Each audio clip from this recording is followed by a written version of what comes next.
Underdog Daily with the Badge Bros, Jon and Nez. Loaded day on the Black and Yellow Dog app, platform the people here. We got NBA Finals, Game 3 this evening. We had a daytime diamond. I think it was 7, 8 games. Got a couple entries in there. And then we got a 6-game evening slate that we're going to break down for you guys, build out an Extendoooooor pick 'em. And then Dealer's Choice. Dealer's Choice in the chat right now. If you scroll all the way the F up to the top there, there's a poll. And Superflex, BBM, and the Golden are your choices for what we are going to draft in the NFL lobbies after this. Very fun idea. I'm curious to see what wins out. Seems like there's a lot of hype for Superflex, so I'm not trying to influence the vote or anything. I want to do what the people want to do, but I'm just saying I'm pleasantly surprised at the hype Superflex has been getting. Yeah, likewise, actually. And you know, it'd be kind of fun to do Superflex again. Vote for Superflex. Who are we kidding here? It'd be fun to do another one on stream because we've been doing, so much of the BBM. We did a single entry last week. So voting for Superflex is not a bad vote in my camp there. Yeah, Nez, speaking of things that are going surprisingly well and surprisingly hype, the best ball bash with Pete. Another strong guest today. Ryan Seal gets on there. Another strong, just an evergreen reminder of how nice, supportive, and enjoyable this community is. Yeah, I mean, he was a great guest. I really enjoyed watching him on with Pete. It's always great whenever his guests can recall bits and stuff. That they watch regularly and these things are fresh in their mind. That always just that always just works so well when you have that. So yeah, I'm ready for a train wreck. He's been running a little too hot. He's running too hot. We need a train wreck. Free bop if you know. Get him on there. Did you hear me yesterday say "uh-oh" out loud? I didn't mean to say that out loud. An audible uh-oh. If you know from the OG Badge Bros watching days there. Nez, I think we're both in the camp right now of OKC in 5, but are you at least excited to watch this one tonight? Yeah, I'm excited. I want it to be in 5, but it's still the NBA Finals, man. I'm still gonna watch. I got to fight the good fight for the ratings people that care about ratings. I got to do my part. Submit my vote. Yeah, I mean, they just would have done so much better if the Knicks had found their way in. Kind of unfortunate on that front, but yeah. This is a funny one. M. Walt saying there's no way this many people are free at 1 p.m. Eastern on a Wednesday. This will adjust to the normal. It's true. That's why he's running hot. It'll happen. Yeah. It'll happen. Just wait. Oh man. Speaking of train wrecks, Nez, I was telling you that I just had a train wreck of the last 30 minutes. We had a meeting with the aforementioned Pete there this morning, but Tucker just decided to run through the back door mesh netting of the screen door and just go for a run and just take off. And something he's never done before, and he ruined the screen door, but low-key hilarious.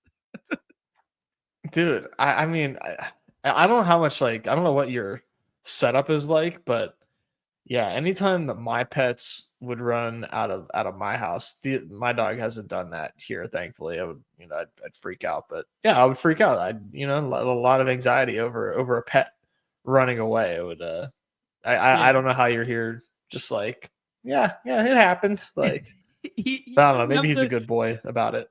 He doesn't have the runaway gene in him, and he is a Mr. Good Boy when you go outside and you call him back, and he jumped the fence, and then because it's hedges and fence, and it's low enough behind the hedges that he can jump through if he wants to, kind of thing. So he split the D and jumps through, and he's gone or whatever, and go out there, wander around, whistle a couple times, say the magic word. There's a magic word. I'm not going to say it because it'll go bananas right now. And then eventually he comes back. But it was quite alarming because while that happened, I was also brushing up my old heads up poker skills here and couldn't just immediately get up and leave. So I was like, oh, what am I doing here? So yeah, Oh, anyway, that's fun, right, man. funny moment of panic right there. Nez, I think the people want us to start with the Extendoooooor, and then we could talk about last night's baseball slate and this morning's baseball slate. But do we have any leans? I'm going to enlist the good people at Unabated here. Projections are not out yet for them, but we could use the market-based projections and check in on some things. But we got to keep extending here. Evergreen reminder that if you want to use the Extendoooooor pick 'em, you have to play it every single game. So tonight is game 3, which means we have a $50 max 60% Extendoooor there. And it appears we got a PGA boost in there as well for the US Open this weekend. Actually, if you guys want to play along at home, what is going on here? If you want to play along at home, this one here, Pat Mayo had out, and it's just a simple miscut versus make cut. And I just, followed him on that one. So if you guys want to take a little screen grab of that or pause it right there, I can't share the link because it's in the past now. But if those ones are still available, and then use your 30% on that, that is from his big brain, not from mine. Thank you for clarifying. Yeah. That way way more people will play that way. Yeah. Shout out to our guy Len Keith, who went to the baseball game last night. I hope he got to see Roman Anthony's sister at the ballpark there. Roman Anthony's first big league knock. That was great there. And then shout out to Max Kings, got that 39x extender home in game 1. Love it. So yeah, awesome stuff. Let's see if we can build one of those out there. Nez, do we have any leans for this evening? Any by way of which you are interested? I'm kind of always down for a lower on Halley, but the fact that they are at home does kind of give me some pause. Yep. On that. He did get the higher on the points last time out too. Yeah, I know. And a little bit of the off. hamstring. Yeah. But he also is dealing with an injury, but he says he's fine, so maybe it's not even going to be maybe it's not even going to factor in here. I'm definitely kind of struggling right now to find what I think are the best plays. I think the one that I like the most right now is a higher. I'd probably do Miles Turner PRA. I think. Okay. Just the way that the OKC is kind of trending. I could just see Miles Turner being more involved in this game. Kind of the heart and soul, really, of the Pacers. The longest tenured Pacer. He's at home. First NBA Finals game for him. It's good narrative, right? Yeah, no, I like it from Narrative Street. I also like it from his threes haven't been falling, but he's gotten some looks off those high side screens. I also like the idea that OKC went to that double big lineup multiple times last time out, which means now all of a sudden, if that worked for them last game, you'd think they run it back this game with, some Kendrick Williams and like that sort of stuff. And I obviously like that matchup. And that also means that he stays on the floor a little bit longer. Maybe they have some overlap with him and Thomas Bryant and a little more overlap with him and Obi Toppin than they did in the first 2 games. Yeah, exactly. That's sort of what I was getting at. So beautiful. Yeah, I like it. Okay, good starting point there. I think if we're playing that narrative, playing something big on the other side makes sense as well. I also kind of like Naismith, like just in a vacuum today. I kind of like Naismith, like threes in particular. Just a guy who's been filling it up from 3 in the postseason. And they've just been getting so many corner 3 looks, and they weren't falling for Obi Toppin in game 2. They were falling in game 1 for him. But I kind of like the idea of getting there too. I'm down for Naismith threes. He's been a sharpshooter these entire playoffs. Mm-hmm. getting a little bit of a multiplier on that one too. Like they're going to need some scoring, right? Like they're going to need Hallie to be more aggressive like he was in the latter half of the ball game opposed to the front end half of the ball game. That's what they're going to need tonight. And then they're also going to need some shots to fall. And I think this is two good auxiliary scoring narratives to go with it, which also probably pairs pretty well with a Hallie or Siakam lower. Yeah. Yeah, we need a Thunder piece though. Oh, for sure. Yeah. Oh, we're getting there, buddy. We're getting there. Thunder piece. Okay, let's do Thunder piece first. Yeah, I think we go Caruso higher points. Buddy took the words right out of my mouth that I would like to do Caruso or Chet. And particularly of like the higher points and rebounds or assists and rebounds, or in Caruso's case, points and rebounds or something like that. Yeah, if you want to do points and rebounds, I was just thinking straight points, given the fact that he's played 28 and 27 minutes so far against the Pacers. That seems like a pretty good. Okay. Let's do it. Pretty good allotment of minutes for Caruso, who we're not used to playing this many minutes, and it just seems like he's going to be pretty involved this whole series. For me. Yeah, no, absolutely. Okay, let's not push our envelope then. We're going to add a 60% to this. That's going to get us to like what, 11.56. That's a sizable one for three hires. I mean, I'm not going to sneeze if I come away with $500 tonight. Let's do it. All right. 50 to 578 there for our official Extendoooooor. I'm going to put that in the chat for everybody. Emwold, I like this shout, man. Dude, some Benny Math hires and some TJ McConnell lowers. Benny Math looked kind of nice last game, but you like a McConnell lower? What? Yeah, man. I don't love the matchup for the guy, man. I know he played really well in game one, but he's just a complete zero on the defensive end other than like help side over aggressive steals. And it's hard for him to be out there. He's too little right now. Yeah, I mean, I just hate hearing you say it. I know, right? I shouldn't have said it. I shouldn't have embraced it. I should have just stuck to my guns. The last time we played a TJ lower, he boomed us. He did. And yeah, maybe there's a lesson in there. I mean, there is. You cannot go away from your boy, dude. You just can't. Okay. All right. We'll stay clear of that one. But I do like the Benny Math shout there. Max King saying he's going with some Hallie lowers on points, Siakam lowers on points, but then likes our Caruso play.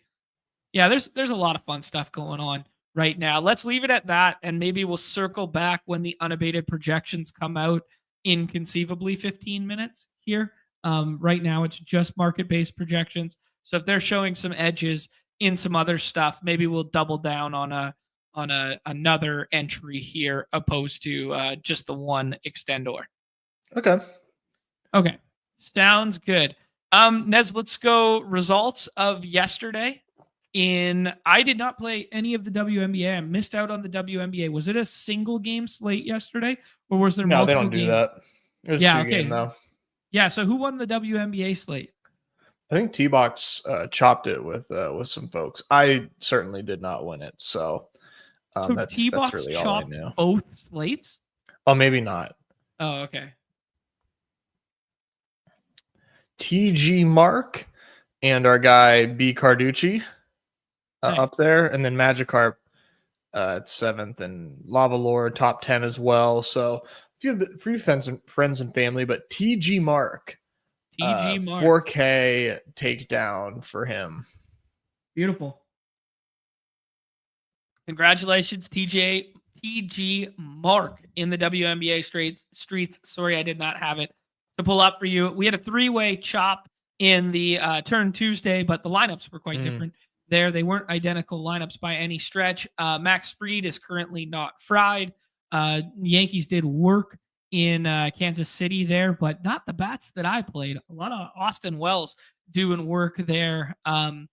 Yeah, but I thought it was a really nice Goldschmidt spot, but I didn't do a ton of Yankee stacking. But happy to see the Rangers get home. My favorite contrarian stack on the slate, and was harping about them at nauseum yesterday on the paywall show. Talked about loving Corey Seager's price tag. Ended up with 16 fantasy points there. I didn't get to the Evan Carters and Adolis Garcias of the world. I just did primarily mini stacks of like Seager and Wyatt Langford, but the weather was playing up a bit for Minnesota standards, and it looked like a really good regression spot for Simeon Woods Richardson there. So shout out to T-Box who gets that one home. Shout out to Sport64 who did it with, we talked about this mini stack of Woods and CJ Abram, how I wasn't going to be playing anyone on Washington unless it was those two or Nate Lowe. So that was a good spot there. Mackenzie Gore had a nice outing. That strikeout rate continues to crush, and then did it with the Rangers 3 stack. And then our guy in 3S who had the cover boy Willy Adames, who finally homered. He's hitting under the Mendoza line, but homered to dead center last night off of, I can't remember even what the left-handed starter for Colorado's name is. But yeah, what's his name? Sorry. It was Carson Palmquist yesterday? Palmquist. Yes. Thank you. Dude, strange name. I was watching that game a little bit there, and Willy Adames comes up. Jung Ho Lee triples to start the game off, comes up with runner on third and, sac fly, right? Hit the ball pretty hard to center. It was like 100 miles per hour. And then Brenton Doyle came up throwing 102 miles back at home plate for a play. So sick. Like just the sequence of a line drive there. But he hit the ball pretty hard. Then the following at bat, homer to dead center field. He's seeing it nice off the lefty. He had previously only had 2 RBIs all season off left-handed pitching, which is not Willy Adames' calling card. He's a little bit of a lefty killer there. And then he comes up for his third AB, and I think it was Bird out of the pen because he pitched 2 innings yesterday, but it was someone who threw hard as fuck. And oh my God, did he look lost. Like he looked like the best player in the world for the first 2 ABs against like a lefty that he was seeing it all right. And then he comes up against a righty who was throwing like upper 90s, like 98, 99. And the dude looked so lost. Swung at a slider that wasn't even close to the zone, stares at a fastball, and then is 3 days late on the fastball after. And I was like, man, I'm so happy I faded Willy Adames in our best ball contest there because dude looks lost right now. I mean, the results are really bad for Willy Adames right now. I think I got like pressured into taking him a couple times in the dinger, but I wanted nothing to do with him. I thought his price was insane for the park change, and I have 4.7%, seven shares of Willy, so that's more than I wanted. But how many do I have? I'm curious now. I was looking on the app. I didn't look. I wasn't on Sweating Dingers, but okay. Yeah, the Giants are in an interesting spot because they're like 10 games over 500, and they just lost Matt Chapman. Willy Adames stinks, but like they're going well. Like their pitching has been pretty nice. I'm kind of interested to see what they do. I think they've never been sellers, but like I don't know, man. They could get an absolute haul for Helio Ramos if they wanted it. Ooh, interesting. Okay. All right. Right-handed bat would go really well for a lot of teams. Oh, he's been hitting the cover off the ball for the last month. That's an interesting one. I thought you were going to go the Robbie Ray route because I was like, you could get a haul from Robbie Ray too, right? I think he's probably Robbie Ray. Yeah. 1 year left on that deal or something. Yeah, I'm honestly not sure off the top of my head, but no, you're absolutely right. Yeah, it's weird. They're 10 games over 500, but like to me, they profile as sellers right now. Right. Yeah. Especially after the Chapman injury. I have as many shares of Willy Adames as I do Eugenio Suarez. So that's unfortunate. Yikes. I got 2 Willy Adames shares in my 150 set there. Robbie Ray, this is the one more year on his deal. It expires after 2026. Yeah. They got Willie Adames on the books and till Yeah, 7 years. 2031. Yeah, they gave him that 7-year deal that everybody was like, "What are you doing?" And I think it was reactionary because they missed out. They missed so heavily on the old Arson Judge one from 3 years ago that was like fake but not real, but kind of fake. But then they missed out on the Carlos Correa one, and they really wanted to fill that Brandon Crawford exodus at shortstop, right?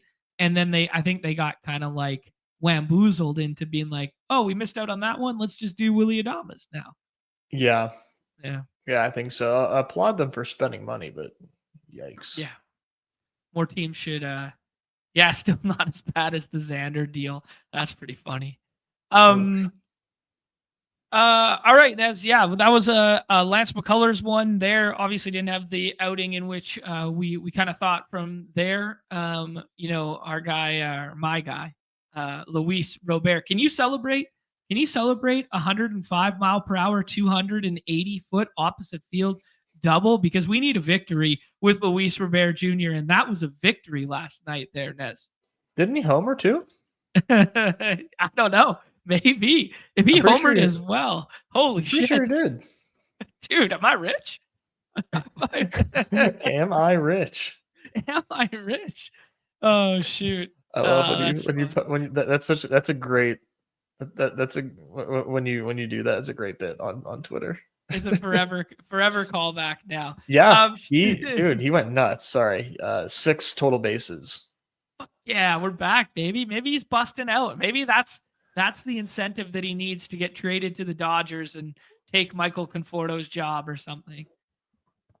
Oh man, could you imagine? Holy shit. Wrong hand, but yeah. Andy Paz is playing too well for that trade to take place now. Let's take a look at the Diamond After Dark. Wow, JC Sala, who had a top 5 the previous night, was in our draft on stream there yesterday as well. Gets this 3-man Arizona stack with Carroll, Marte, and then Alec Thomas being the guy you needed with that 33. And then Jose Soriano with a career high in strikeouts on the late slate. It was 12 Ks, 110 pitches. Beautiful lineup here. Nolan Shanawell as the walk-off last night as well. So yeah, lefty. That guy's coming into his own right now. So shout out to JC Sala with back-to-back nights. Yeah, I did not love that Alec Thomas home run. That I was having a pretty decent night, and then I wasn't. Dang. Who was the guy you needed prior to Alec Thomas? Who did I have in that lineup? Sorry, give me 2 seconds, because it was like it was just like a Gurriel Carroll stack. Like I just kind of had like a bunch of double-digit scores. Neto, Tatis won off with Carroll, Naylor, and Gurriel, along with Jose Soriano. And like I was in first for a little bit, and then when that game was in like the 8th inning, I had like 100K in the green number, and then Alec Thomas, had to do his Corbin Carroll impression, because he kind of looks like Corbin Carroll. He's like the worst version of Corbin Carroll. He was supposed to be Corbin Carroll before Corbin Carroll was Corbin Carroll. Like he was a hyped prospect like 4 years before. 3 years before. Yeah. He was like, oh, there's a center field of our future. Did you see the Lourdes Gurriel home run? I did not. Randy Arozarena didn't move on it. Like it was like, he was like, oh, that's a fucking no doubter. He didn't even move, stood still. It got over the fence by like a foot. And he didn't move on it. Dude, he didn't move. He was just like, oh shit, he's gonna pip that thing out. He's watching it go over his shoulder, whatever. And it got over like in like the, how there's like a little jetty corner in left field there? Yes. It got over like right at the little like jetty like apex of the corner. And just was like a foot. It was hilarious, man. Holy shit. The Mariners broadcast was going on about it. They're like, that would have been pretty embarrassing. Like, Oh yeah, dude. Those announcers will get on guys, like, for sure. Maybe he was trying to deke him out, because like he could play that off the wall, because it's screaming off the bat. He could probably play that off the wall from where he was. I'll let you know. I think he was a bit further into like the gap than like hugging the line necessary to do that. I think it was just a classic Randy Arozarena with the cowboy boots on play. Oh wow, okay, I see what you mean. I was kind of thinking like left center. Mm. Yeah, and he just It's like left field line. he's just looking at it. Yeah, he didn't give a shit. Here, I'll post the link to the put that in the link or watch. in the chat so everybody can play along at home. They're so good. Actually, I guess if you put it in the private chat, I could just pull it up. Yeah, that's kind of fun because there you go. Now that we're talking about it, it's kind of like a bad look not to visualize it for everybody. You got to show it.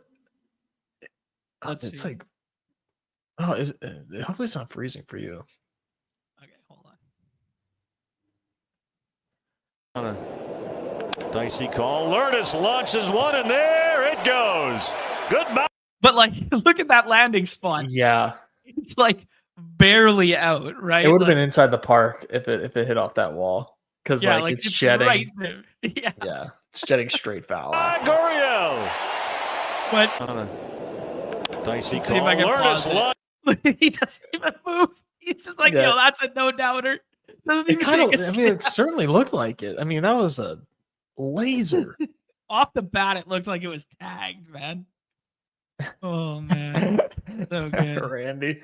Yeah, I was thinking like left center there. How they had that weird, high wall there. The high wall with the up there, man.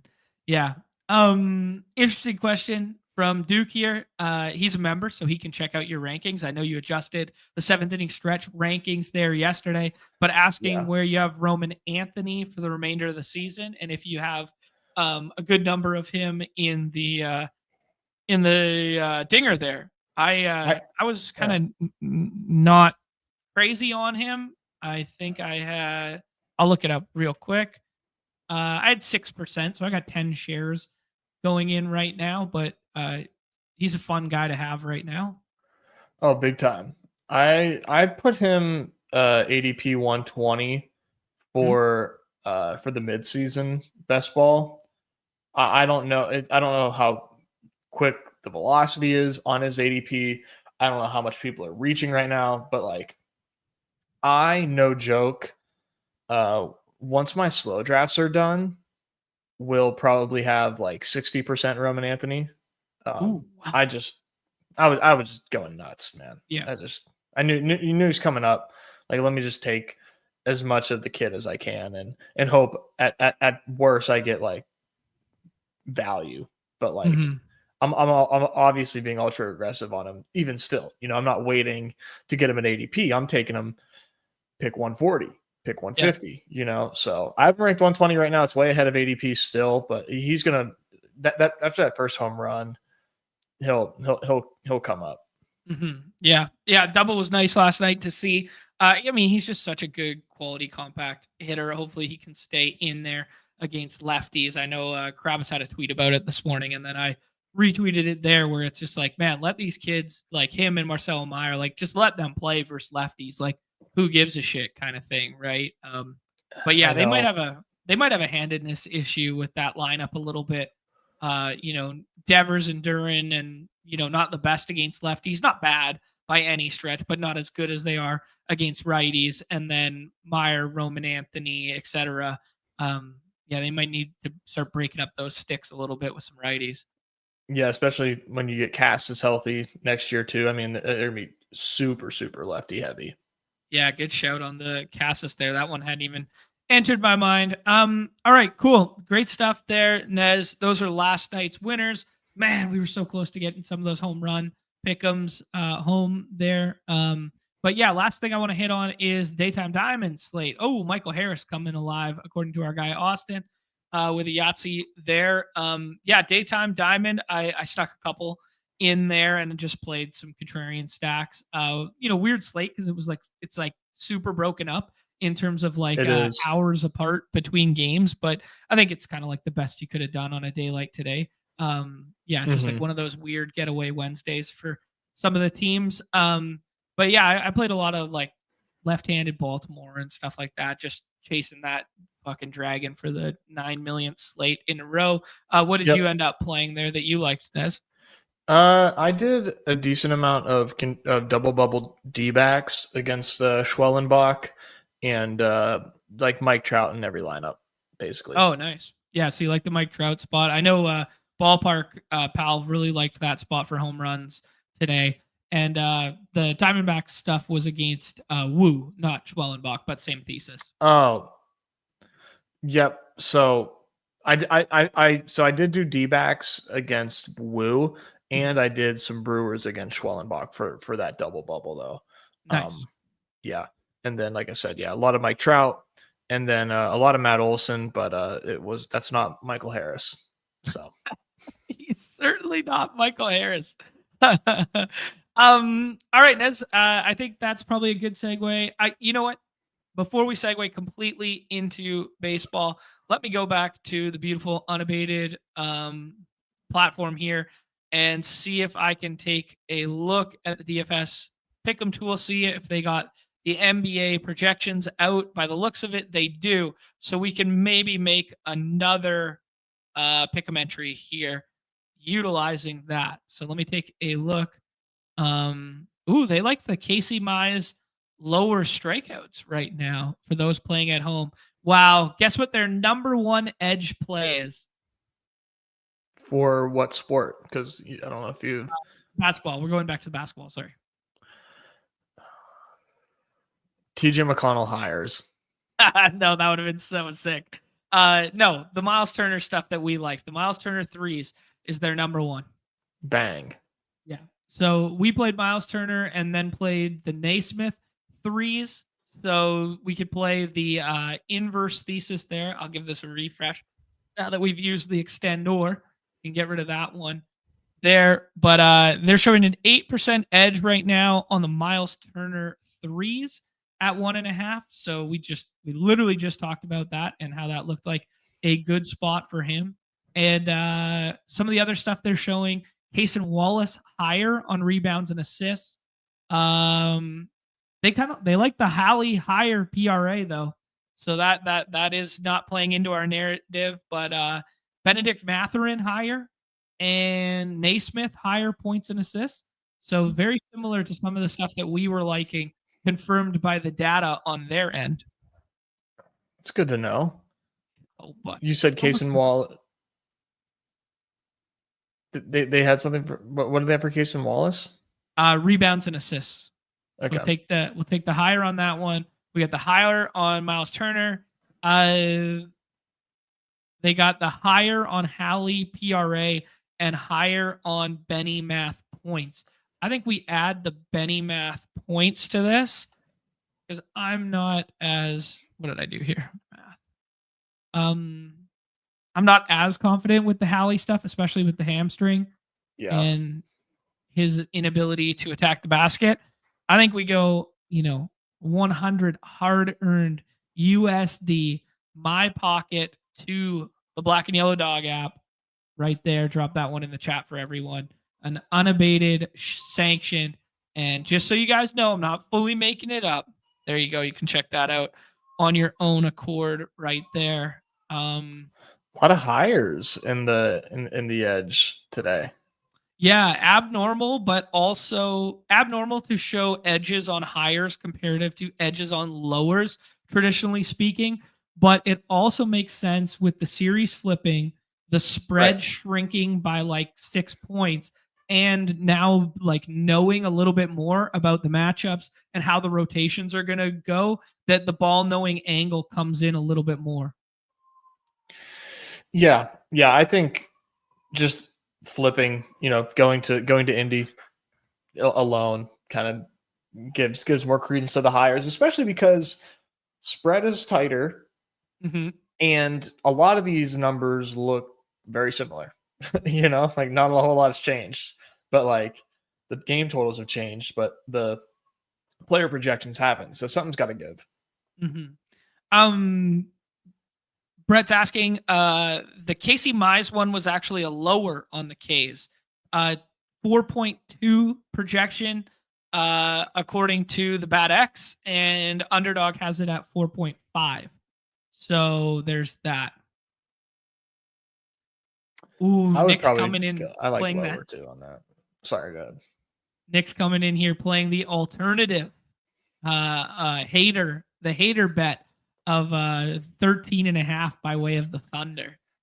It's a good bet, man. Seems fun. All right, dude. That's all I got for NBA Pick'em stuff and last night's winners and this morning's baseball slate. So let's rapid fire this bad boy for baseball this evening. As I will use Unabated as our interface yet again there, and 6-game slate in the evening, 7:10 p.m. Eastern, 4:10 Pacific Standard Time. There doesn't look like any weather to be overly concerned about.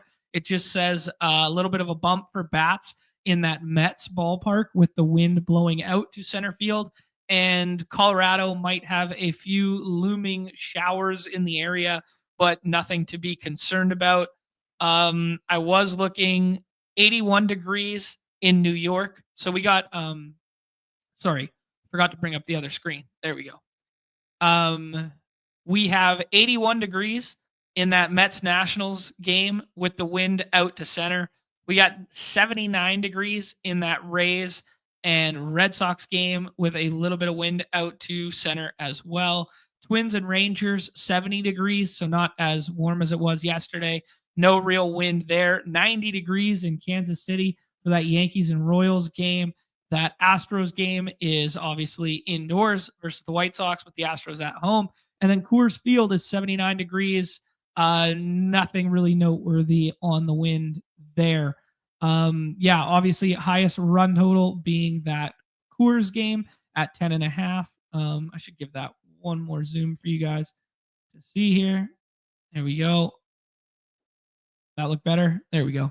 Now everything's there. And then everything else is hovering around that 8.5, 9.5. Obviously, that will change when we go team by team with it. I just thought it was interesting. The unabated line for Yankees Royals is higher than some of the lines that are out there right now. So just found that one interesting.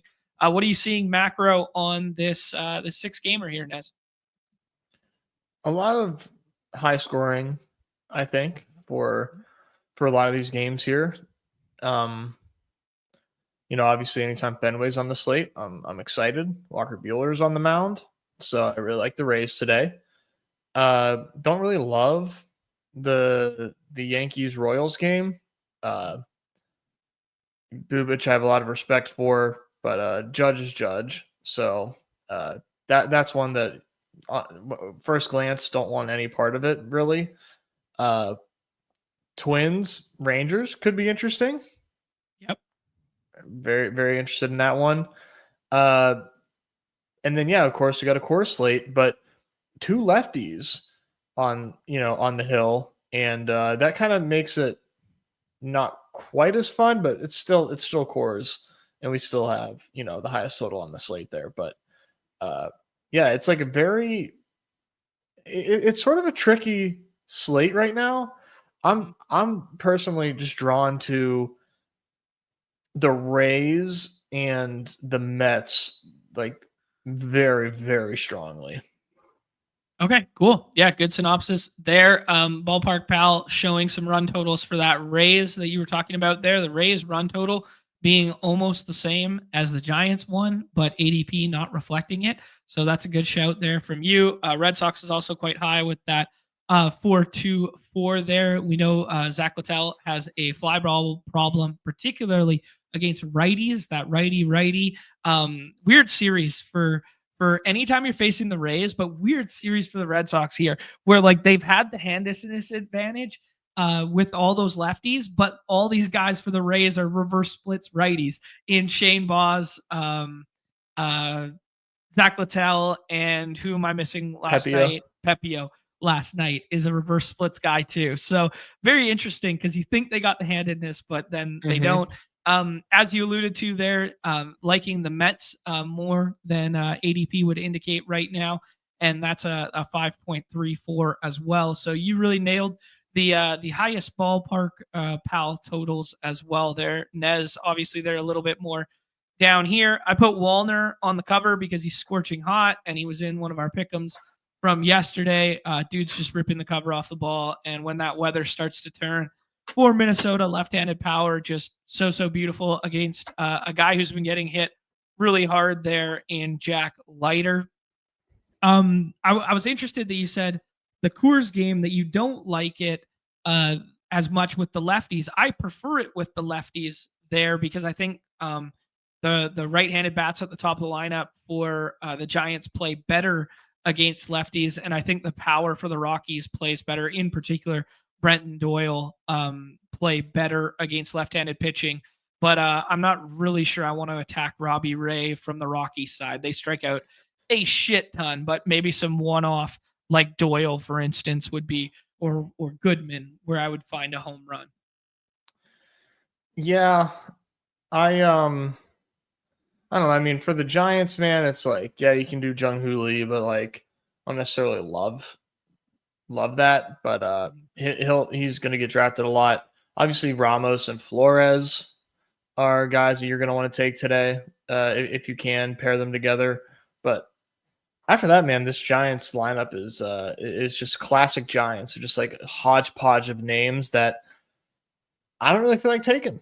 It doesn't really feel great, Like I'm just pretty much just focused on Ramos and Flores. If I can pair those guys together, I'm just gonna fade Willy Adames. I think. I don't know. Okay.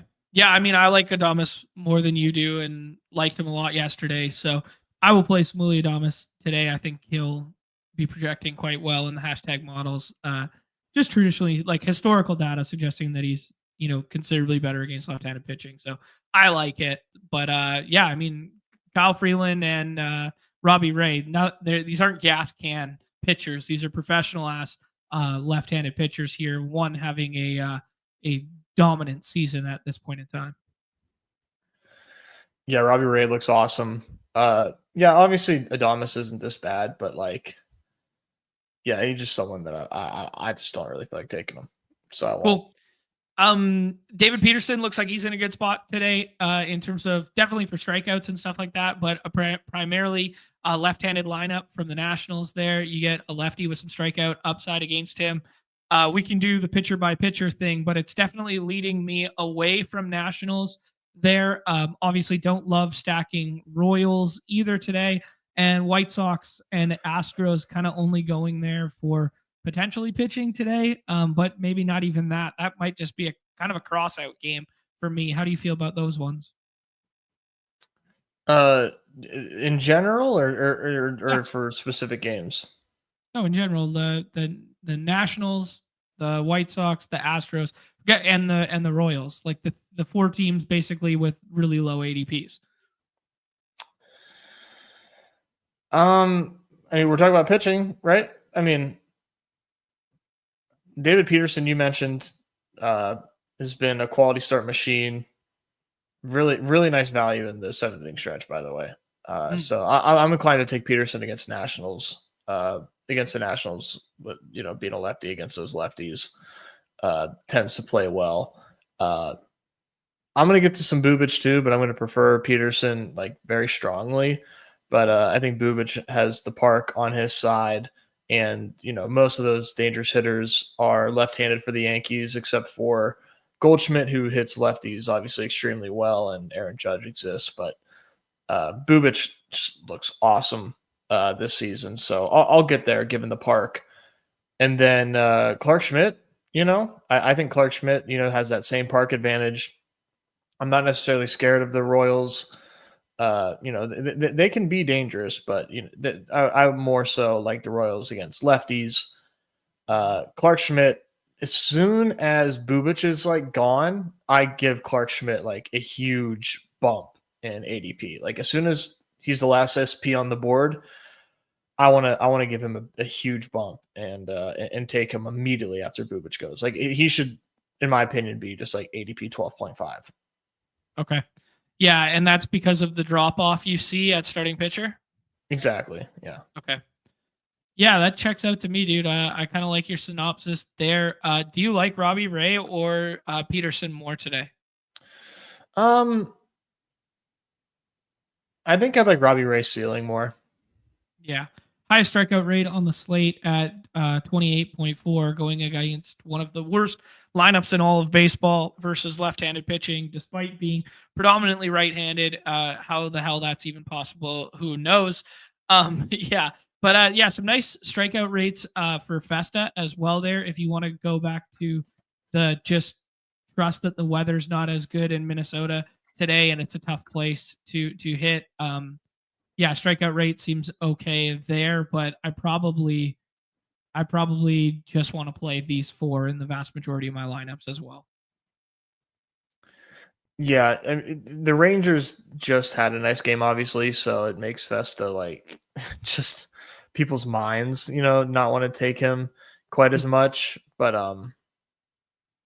yeah, yeah, I'll have to think about Festa a little bit more because I'm definitely guilty of not wanting him. Yeah, sounds good, dude. The Walker Bueller love, the Rays love against Walker Bueller kind of magnified, whether you're a believer in home run to fly ball ratio or not, but has the highest one on the slate there by a good margin at 19.6%. The hard hit doesn't necessarily reflect that. It's down at like 26% there comparatively, but yeah, I don't know. The most attackable arms that I see on this slate are Zach Littell, Jack Leiter, and Walker Bueller. Yeah, no, fully agree. Fully agree. I don't have much respect for, Berkey either, but this Astros lineup right now, there's not a whole lot to like be excited about. So yeah, in general, I'm on those offenses that you named too. Okay, cool. Yeah, good synopsis there. If you have to do the break glass in case of emergency and not get one of these top four pitchers today, Nez, who do you go to? Oh boy. I would probably Gusto. Okay. Gusto over Festa? I think so. I Okay. think gun to my head, I'd go Gusto and then Festa after that. Okay. Yeah, I will have 0% of Freeland, Irving, Sean Burke, or Walker Bueller today, I think. Yeah, I can't imagine getting to Walker Bueller today, dude. Yeah. In Fenway against the Rays. There's better ways to spend $7. Yeah, no, I agree with you there. Yeah, it's pretty condensed pitcher pool for us today with a pretty big priority on some of the top arms, which brings in the leverage discussion of, if you want to play some of these bottom guys just for leverage on a shorter slate, that sort of deal. But yeah, it feels kind of gross. Is Robbie Ray your SP1 like with a bullet comparative though? Yeah, yeah, for sure. Just ceiling wise, but like I said, dude, I really like David Peterson though. I know the hitting conditions are pretty solid, but the Nationals just match up terribly against lefties. Yeah, definitely. And David Peterson strikeout rate leaves like a little bit to be desired over the course of the entire season, and like it's only like 21%. But against like a primarily left-handed lineup like this that has a bunch of Ks at the bottom of it, feels really good to get to today. Like I definitely like him as SP2 today. Yeah, just quality start and win equity is very high with him. Mets are obviously priced up there, Nez, with these three relative to the run total there. If you compare them together, great. True as well of like the Giants outside of like Willy Adames, who's a little bit down. Yankees are free to stack with Judge, other than Judge being the expensive piece. Outside of that, like who mispriced, underpriced, overpriced in terms of ADP today? I mean, the Rays are very, very mispriced. Yeah, I agree. It's just like the only thing I can really think of doing right now is like drafting a Rays because it's just very, very silly what these ADPs are looking like right now.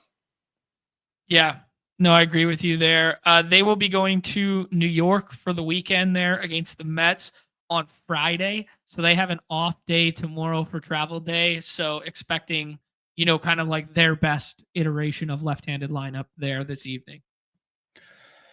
Yep, for sure. And I mean that top 5 is just a really, really solid. So get like Calmanero down at ADP 30 with the wall on his side is just beautiful. Yandy, not that Yandy has an awesome ceiling, but great bat to ball skills in Fenway. I'll take that every day. Like it, dude. Yeah, for sure. We have a couple lineups thus far, Nez. We have 2 of the 12. Red Sox lineup has Roman Anthony in there, has Marcelo Meyer in there. Nice. Same, top 3 that we've grown accustomed to in recent memory with Duran, Devers, and Toro. And then Christian Campbell's at the bottom with Rafaela there. Matt Wallner on the Twins is batting 3rd today. Love to see it. So he gets a nice little boost there. So they're doing the Buxton, Larnach, Wallner combination. No Royce Lewis in that lineup. They got the lefties in there in Clemens and switch hitter in Brooks Lee at the bottom there. Willie Castro pushed up ahead of Correa in the 5 hole there. So just some interesting lineup notes. The speculative lineups that we don't have yet will be Washington and New York. I just wanted to bring that up. And Colorado and San Francisco. I want to bring those up because those are all the day games tomorrow after the night games. So they're the latest games to play today, but then the earliest games to play tomorrow. So just wanted to share that. And we got some handedness stuff. Doesn't matter for the Minnesota conversation, but maybe why Royce Lewis isn't in the lineup is because they play against Patrick Corbin in the morning tomorrow. So like day game.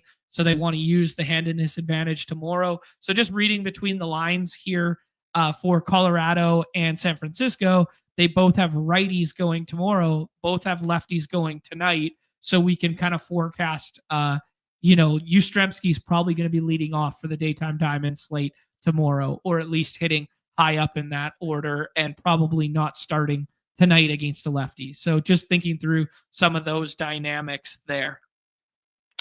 Yeah, good shout. Good shout. Okay, cool. Nothing else lineup wise. Houston and Chicago play tomorrow, but it's night game. And same with Kansas City and New York. It's night game. So nothing to really worry about there. Handedness will obviously flip tomorrow with Seth Lugo going. So maybe you don't get like one of the left-handed outfielders today, but that might change with Jazz Chisholm probably not playing today after getting hit on the head with a tag yesterday that he had some choice words for Garcia about. Did you see that? I did not. I missed this. Oh, so it was a pretty firm tag on going into third base there, and then he didn't come out of the game there, but he came out of the game after before his next AB and has a Q tag on the site there. It's been shifted to a probable. Okay, so maybe it was precautionary, but it was neck tightness after the tag came down, like on his head, and he was like, "I'll fuck you up, I'll fucking kill you, man," like that sort of thing. Yeah, with like lip reading stuff. Dude, can we? This fucking guy, man. So badass trying to get some swings down. he we're maliciously like smacking you on the head, brother. Like, yeah, right. So funny. Oh man, GM to our guy Car Park rolling through there. Dirty hands, clean money right there. Oh my goodness! And before I say anything, he drops off 5 Batch Bros membership at my door, please and thank you. Oh man, not necessary, but always appreciated. One of the best players on the site right there. If you were a recipient of one of those memberships, dap them up, man, and say thank you in the chat. If you are on the X side right now, we got like 170 of us, 70 watching right now. If you are on the X side, you cannot receive those gifted memberships. So come on over to the YouTube side and make sure you guys are watching. Hit that like, subscribe, notification, all that fun stuff. Nez, final thing. Obviously, we talked about it's hard to have contrarian stacks on this slate that you love when it's like a shorter slate there. But if you had to pinpoint one non-Rays contrarian stack that you like, what would it be? One non-Rays contrarian stack today. I think the Twins. Love it. Yeah, if that's contrarian enough. I mean, ADP wise, it seems pretty solid. No, I'm in lockstep with you there, dude. I like that one a lot. Put Wallner on the cover because he's been tearing the cover off the ball. And now he's up in that 3-hole there opposed to the 5-hole of recent memory. So I like that shout. I mean, 4.73 implied run total from the ballpark, pal, is not that far off from a 4.3 that the Mets have. And the Mets go every single time. And this Jack Leiter matchup, honestly, on paper, Jack Leiter matchup probably looks even a little bit better than the Jake Irving one. For the opposing offense? Yeah. Yeah, agreed. I have Matt Wallner ranked like 150, but I like him way more than that. He just has an ADP in the 200s in the 7th inning stretch. Just very wrong. That's another one that I'm loading up on. Like it, dude. Yeah. I mean, forever been one of our favorites around here. Yeah. I'm looking at some advanced stuff right now. Man, Sean Burke is not getting as many strikeouts as I originally thought. You know, like a 17.2%. His xFIP is 519. His Sierra's 507.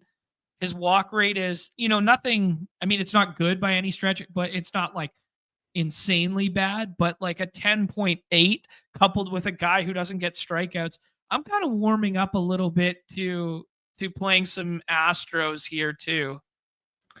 Yeah, just like I'm such a platoon slappy that I'm like, oh, all these righties, but it doesn't matter. They got the Crawford boxes, so I'm trying to talk myself into it, but I don't love it.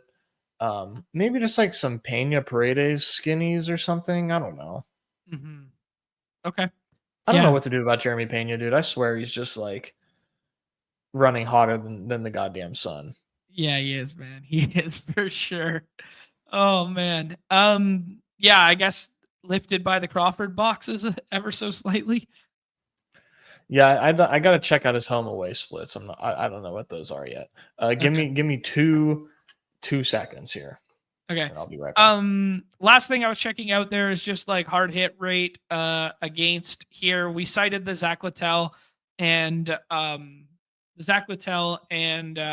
Walker Buehler home run to fly ball rates that look so enticing about getting there today.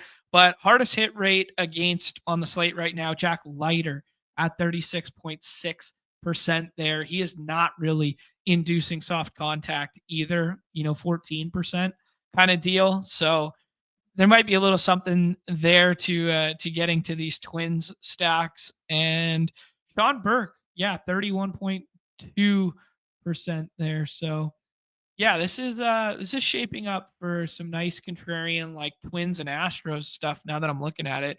Let's hop in and see what it looks like. 25K total prize pool today, which means it's a 3K to first, I believe. What was it? 3K to first? 3K to first. Yeah, that checks out. Guy Car Park's in here. Seedmeister's in here. The Woods in here. JC Sala, who's been tearing it up the last 2 days, in here. And then Rosario AJ8. Love to see it. Love to see it. Sip coming through, dapping up our guy Car Park for the Memby. Love to see it. Give you access to some of that members only content. We did one yesterday, probably do another one tomorrow or Friday, trying to iron out what the show is going forward.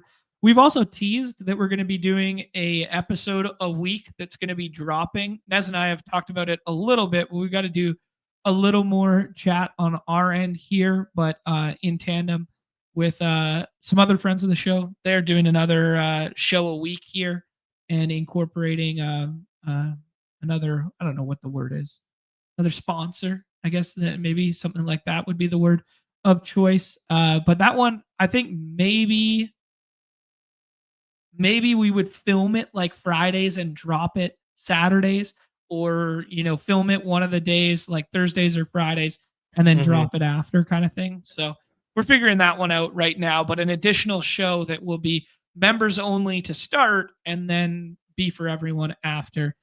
Do you like prioritizing Robbie Ray here, or do you want to do some of the Mets stuff, or do you want to start scrolling? Let's do Robbie Ray, because then we can scroll after. Sounds good to me, bro. Robbie Ray, those box scores are so pretty. I mean, you know what team could really use Robbie Ray right now? The Seattle Mariners. Fucking A, man. Yeah, I suppose. But hey, at least Kirby. Hey, don't. Oh, okay, fine. I'm glad you went that route with it. I thought you were gonna come at Hannah Goat for no reason right now. No, Hannah Goat's forever my goat. I'll never come at Hannah Goat. What are you talking about? Thank you. Yeah, I just wanted to make sure, because anytime we talk Robbie Ray trade, I don't want his name to be mentioned ever again. He was a great ball player. We've been playing dingers for long enough that I once had a big old bag of Mitch Haniger. Dude, we did one season. That was maybe 2 or 3 years ago that I had like 30% in the last round of Haniger. It was like, dude, he hit 40 like 2 years ago in a bad ballpark. Now he's gonna be going where they're moving the walls in at Oracle. Like, this is gonna be great. Oh man, who the hell goes to the Giants? Like, other than Matt Chapman goes to the Giants, does better. Everybody else just goes there and dies. Other than Ramos. Ramos is just a G. Yeah, but Ramos started there, no? So no, you're right. Yeah, he didn't even have a choice, right? You're absolutely right. All right, so Pete Alonso goes there alongside Bobby Witt. Superflex only stream for the haters. That's what Nick's voting for. Stay tuned. Love it, buddy. Love it. Josh saying that Acuna just homered on the early slate there. Love to see it there. I did see that Kyle Schwarber had a home run as well. Our guy, the Saw Dog, just getting off the course. Hope you went low, my friend. Love to see it. Jung-Hoo Lee. That lefty lead off. The Wood is buying into your Met stuff. We could start doing some Rays here, or we could do like a Flores plus Adames. What do you like, dude? Let's start off with Brandon Lau. All right. Brendan, don't call me low. Gonna wrap one around that Pessy's pull today. What do you think? Yeah. Maybe send something Oppo off the monster. Impossible for him. He might. He very well could. Sitting curveball. Shit. Nez, everybody's asking. US Open obviously starts tomorrow for the golf there. Oakmont. Really tough. We shared that pick 'em at the start there. If you guys want to roll the film back, that our guy Pat Mayo put out there. But yeah, people are asking you who you're targeting in the PGA dailies this week, and is Scotty going to be the leader after day one? Scotty, you can't do Scotty first round leader. It's the chalkiest wager of all time. I mean, you're getting nothing on that. I think he's like favored to be the first round leader. Like, what are you doing? Nez, hold the PGA thought for 1 second, and we got to make a decision here on who we want to start drafting. Car Park. Yeah, Car Park drops off the subs and then takes our players from us. Classic. Let's go. Let's just go Josh Lowe. Joshua Lowe there. Going with some of these Tampa Bay lefties that Nez loves. So I'm taking anybody that has USA by their name for the US Open. I mean, it's pretty simple. Dead giveaway. Right in the title, bro. What do you think? Someone's gonna let them come in their house and take their cup? Come on, be serious. Oh my gosh. Minwoo Lee though? I don't even know if you know who that is. He's like social media famous, right? I don't know about that. Oh, But I thought he was like the really social forward golfer from the Netflix series. maybe he is. I Okay. didn't get that far in swing, but Yeah. he threw out the first pitch at PNC Park Oh, yesterday. that's fun. That's cool. He's boots on the ground already. Yeah, he does YouTube and whatnot. I've seen him on the YouTubes before. Okay, that's cool. Man, classic flop lag Giants today, huh? Like it's just like, Wilmer gets passed on by the Ramos drafter. Adamas is still on the board here. Like basically same spot as yesterday. Freeland's a bit better. Classic like flop lag Coors day after it doesn't work kind of thing. Shorter slate too. Yeah, I don't think I would have passed up on Flores if I was Seedmeister, but Mm-hmm. And now he goes ahead. Salah's gonna add Adamas here. You go 3-man Giants, and then you can do a one-off, or you can do the Boston piece. Rosario AJ going with Nimmo there. Lucas Okay, Toro. he has Alonso. Okay. Nez, how do we want to land this plane? Because our Twins are gone. Giants have a lot of pinch hit risk. The rest of the order there. Yeah. Do we keep adding Rays? Is there another Ray you want to add, or do you want to go I'm gonna do 2 more Rays. 2 more? We're building the 4 stack on stream. Dude, if they're gonna give us Caminero and Aranda for our stack, I think you who just do you have to prefer? take it. Take Aranda. We'll play the ADP game. Okay. Do you prefer Aranda?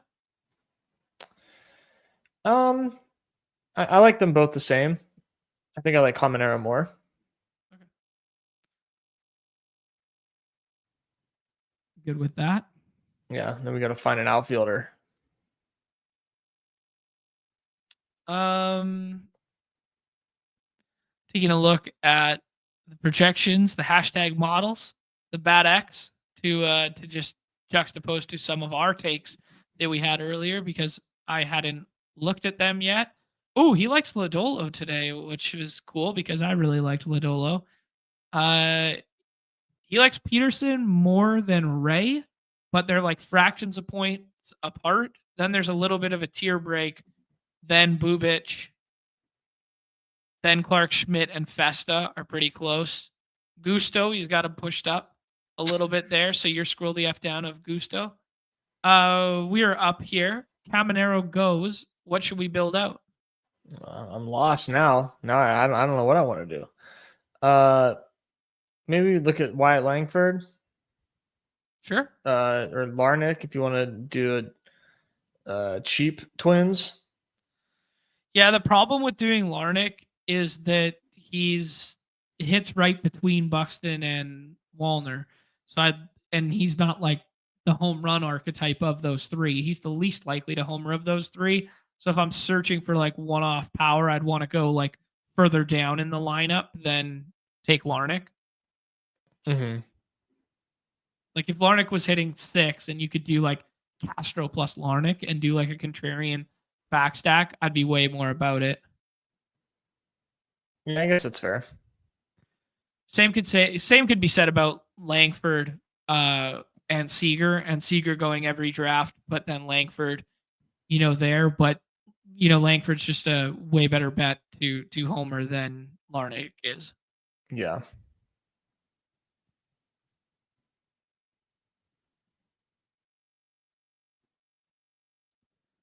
Do you want to do a crazy scroll?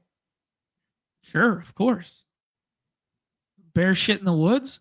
All right, I got. Never, dude. Rosario. What? I was gonna tell you to take Mike Talkman. What the fuck? That's that. I don't even think that's that scrolly on this one. He was pretty forward facing there. Oh, I think his ADP because of it's 23. psh, Jesus. Yeah. Why? Yeah, he's been a little hot recently. His projection's 10. So like the opening ADP will, yeah. God damn it.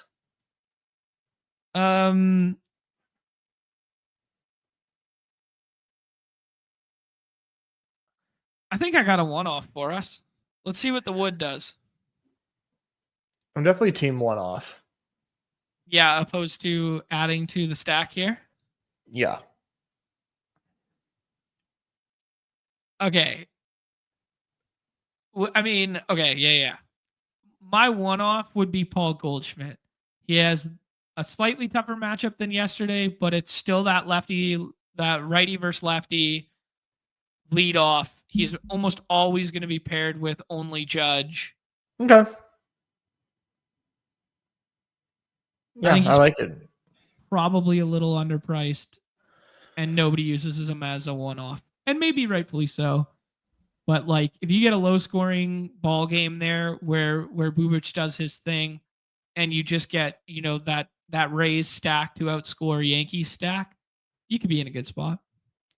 Yeah, I mean, Goldschmidt is just nuts against lefties right now. Mm-hmm. Yeah, he's been really good. Car Park had us on mute for a phone call that just sniped the shit out of us. Nick likes the pick there. Alec Boehm legacy game right now. Holy shit. He's only got not like good 3 for home me. runs. Yeah, me neither. He's only got like 3 home runs this summer, I think. You won't believe who it's good for though, John. Car Park.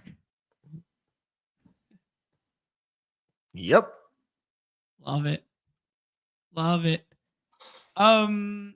All right, Nez. I think we should tie a bow on it right there for the baseball segment. Maybe we could do a home run pick'em or 2 if you want. Home run zone. Yeah, let's do a home run pick'em or 2. We liked Rays.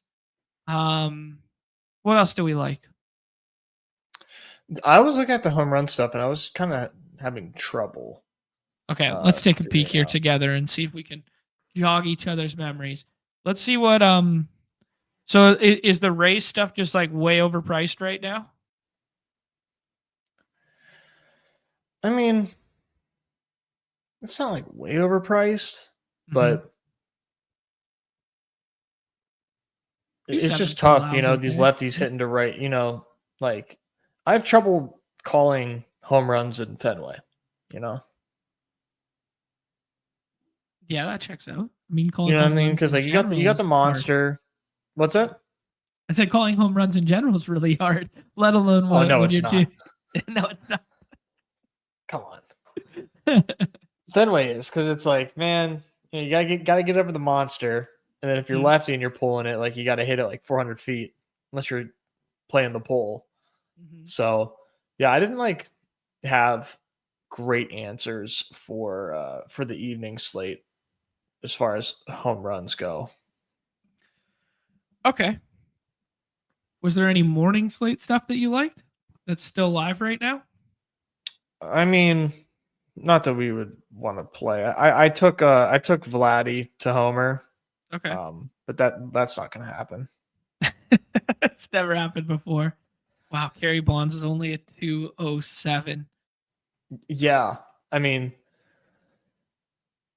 going up against Eflin too has been going kind of nice. I mean, they have on the app too, 50% profit boost if you pair home runs. So I don't know if that ever affects multipliers for other guys just because they have that in there, but it's definitely worth using on the app. You don't have it on, you don't see it on desktop, but it's worth playing. Okay, good shout there. Good shout in general. I guess we could like Angels and Athletics worth checking out. Has it started yet? No, it starts in an hour. Okay. Athletics at Seth Brown. Do we have a lineup for them yet? Yes. Dude, all these are like crazy low. They are crazy low, except for Max Muncy at 399. Where's he hitting in that order? Dude, hitting 5th. Okay. Max Muncy.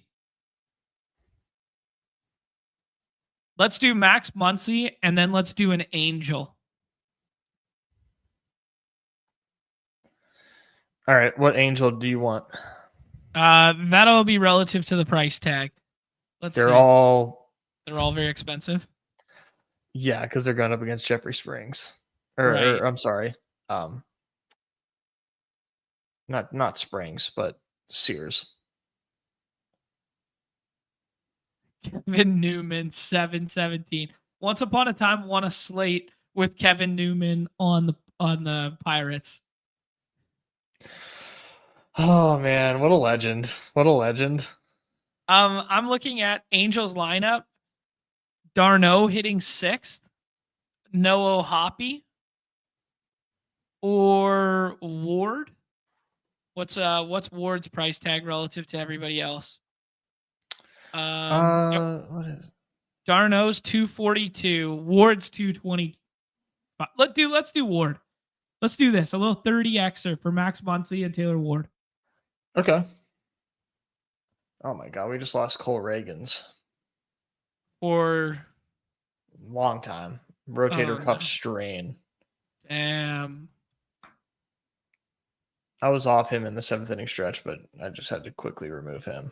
Trying to stay on top of these things for our beloved members. Well done. There you go, guys. Nez is working hard even while he's working hard. Just for you guys. There it is. Okay, cool. We just got a Mets lineup. Yeah, looks about business as usual. You got the righty out, Nimmo back in. Marte was out yesterday, or was in yesterday. He's out today. Beatty's playing second base. Yeah. We got a Rockies lineup as well. Doyle hitting 5th. I like that one. Yeah, not bad. Okay, cool. Nez, the poll. Do you have access to the poll here? It's like a dead heat. Oh, well, get your last votes in here in the poll, and then you got 8 seconds. 51 votes. 51 votes. Who's the winner, Nez? Doing a quick refresh on youtube.com. Golden. The Golden is the winner. Nobody wanted to have super flex fun with us. Okay. I am going to switch browsers in a half second so that we can enlist the support of our friends at Legendary Upside. But I am going to click on the Golden. I'm going to click in. $10 price point, single entry, 2 more spots, 1 more spot now. I am not leaving the draft. I'm simply closing that browser window so that we can pull it up in another spot. Right here. Go to the active tab. We got some slows. I jumped in all those German Shepherds yesterday. And yeah, have fun. I do not see the word golden. Am I blind? There. John has never heard a control F in his life. Never. The F in control F stands for figure it out. And I figured it out on my own there. Can you hit the information button? I can in 1 second. Yes, information button. Okay, 30-second clocks. Yeah, 30 seconds in the golden, fast only. They sold out of the 20s. Oh, really? There was 2 options originally? Yeah. Oh, cool. All right. I will get this bad boy in the middle here. What is going on? Guys, we're good. I'll just give the page a refresh.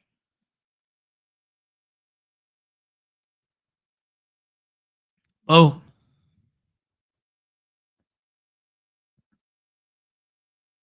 What is going on here? It's good. Go back. All right. Good. Now we're good. All right. Perfect. All right. We got Spread Some Family in here. Car Park's in here. Blake's in here. If you are, some of these other people, say what up. Cameron, you hanging out in the chat?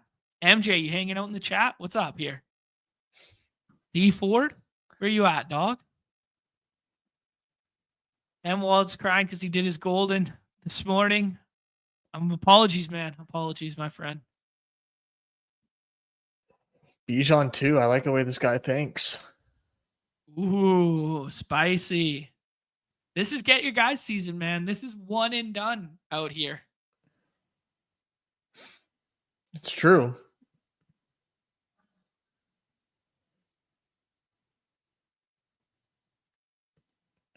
All right. There we go. Perfect. There was one other thing I was going to check on for us here, Nez. Oh. What was it? Nah, it was my personal morning entries to set a swap ranking or something here based on the lineups, but I might be too late. All right, we're up on the clock here. Neighbors goes, Puka goes. This is kind of the conversation we had yesterday at 10. Amon-Ra St. Brown seems like the tier break in both rankings, but our guys at Legendary Upside like Genty. Who do we prefer here? Nico. He wants me to scroll all the way to the F down and take Nico. All right, let's do it. It's got to be Nico, dude. It's got to be Nico. I think I like Amon-Ra more than Nico. Oh, but yeah. I hate it. I hate it. Like, Nico's ceiling is just, I just think, leaps and bounds greater.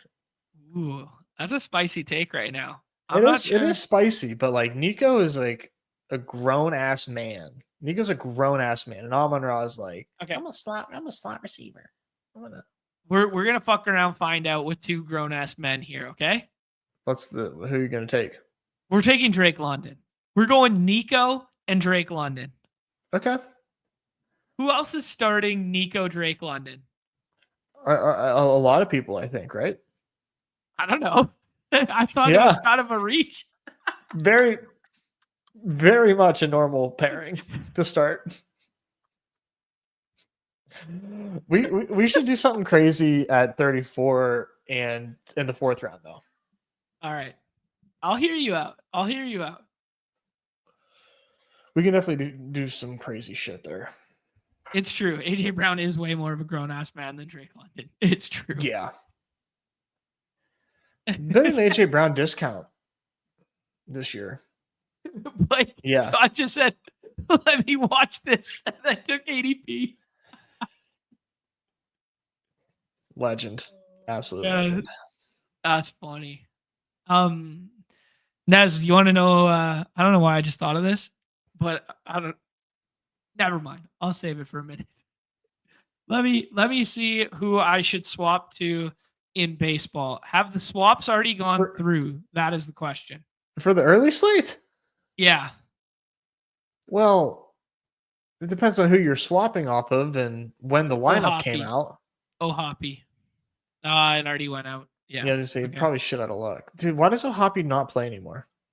Yeah, it's kind of bizarre, right? Like, I'm a big fan of Travis d'Arnaud, especially against lefties, but like, you can play them both, guys. Like, you don't have to play some of these other dust balls. It's really weird.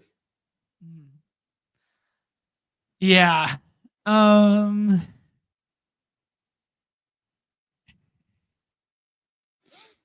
This is how unusual. It's a great point from chat. This is how unusual it is for me to draft off of ADP that I'm like, yo, this is no chalk here. This is a unique pairing. That when you actually do it, it's like, whoa. Galbrain. I said I'm gonna scroll the F down for the guy who's second on the list. The chat is killing me today. Just never heard of. Never heard of it. This is good. This is good stuff. Mathology telling us to lock up all the touchdowns on the Bills by doing this Josh plus James Cook one. Yeah, James Cook's been a guy, especially in this window, that's been falling to the left-hand side of the board. So you get a little snippet in a time box contest of pairing them together on this side. Yeah, he just showed up at camp, if that was why people were fading. Mm-hmm. Yeah, that was one I've been buying. I like him. Yeah, he seems like a I'm not buying him, but I mean, I think it makes a lot of sense. Like, just simply take the guy that scored a lot of touchdowns last year. Some would say the most among his position. Yes, that's what happened. That is what happens. This is hot take. So you have two polarizing takes in the chat. Adam's like, he's been consistent with touchdowns his whole career. Like, yep, that can't fight that. But Josh Allen takes a lot of them, and he hasn't always had the goal line role. And then the other end is like, oh yeah, he's going to score less than Ray Davis this year. So such polarizing. James, I don't want to cook that poor commenter, but no, he hasn't. That's like Garrett Wilson is a smash. James Cook in the first 2 years of his career had 4 touchdowns. Yeah, there you go. Maybe it was facetious. And then he had 16. Mine was sarcasm. There you go. Okay. There you go. Good. Okay. Sorry, John. I'm on full screen. John's reading your comment as though it's full sincerity. Yeah, it's true. I can't suss out sarcasm in the chat, dude. I'm not smart enough for that. You guys are watching the fucking stream. You guys know I'm not that smart. Like, come on. Dude, this is fun because now our team's instantly unique by the Garrett Wilson pick that we get to like have some fun with this next one, dude. Scrolled up. You reach to a range that is normally unreachable. Okay. I will hear you out on Josh Allen if you want to do the elite quarterback thing. I think it's kind of lame, but what would you like to do? I mean, he kind of sticks out like a sore fucking thumb here. I would take him. He does. Unless what? I was going to say, unless he wanted to like double flip the board and take a pairing that would normally be with Garrett Wilson on the left-hand side of the board. Now we take it on the right. So with like, who? Like DK or Pickens. Mm-hmm. Yeah, Pickens could have been cool. Yeah, because they never come back, but they're always on the left-hand side of the board. I think we should just like lean into this build very hard. Okay. And maybe stop at like, let's stop at like 6. Let's just like piss a little bit and then stop at 6. We'll see what comes back to us, but okay. I'll hear you out. And then we can go 2 blank, 6 blank. I respect it. Hoham's in the chat doing us some love here. We got 65 on the YouTube side right now. Who aims, baby? Who do us a favor. Hit that like, subscribe, notification bell, all that fun stuff. We got 200 of us across multiple platforms here. So jump on over to the YouTube side here. Consider becoming a member. Shout out to our guy Car Park, who's in this draft and leading the Daytime Diamond right now, who dropped off 5 memberships at our door this morning.